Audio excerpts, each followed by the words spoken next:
Hi everyone, this is Shaun, part of the customer success team here at MyWorks. Today we're talking about MyWorks Sync support for gift cards in Shopify. Any Shopify store owner who includes gift cards as part of their offering would make use of these options. And really, MyWorks is already built in with functionality and support for gift cards inside of Shopify. The only thing that's required usually is that we create a product in QuickBooks for gift cards. So usually I would create a new item. I'd make sure it's non-inventory, but I'm not going to do that now as I've already created one. And it's this Shopify gift cards item you see here. And you'll see here it maps over to my gift cards liability account. Cool.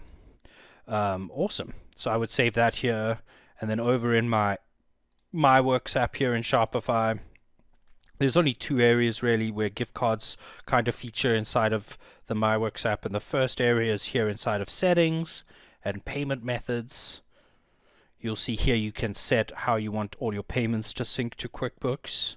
And right at the very bottom of this list, you'll see there's a setting called QuickBooks product to use for gift card redemptions. And so this we would then set for the QuickBooks product we created for gift cards. It's called Shopify gift cards, and we'd be sure to save our changes. And really that's all we have to do. If we wanted to, we can additionally map our individual gift cards that we offer. So you'll see I offer 10, 100, a 25, and a 50. If I wanted to, I could go find my QuickBooks product, that's gift card 100, and I could be sure to set that here. But even if I didn't set these individual mappings for the different gift card offerings, the item we have set in our settings for payments, for redemptions for gift cards, is the item our sync will use even when sales for those gift cards are happening.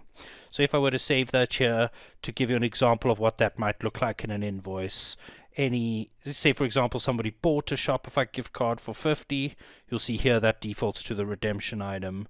We chose to map the gift card $100, so that's why it shows as that particular gift card $100 here if we sold one of those 100.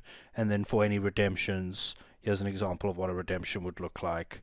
It would be Shopify gift cards. It would actually say redemption here in the description as well, and you would see minus 100 in the amount over here.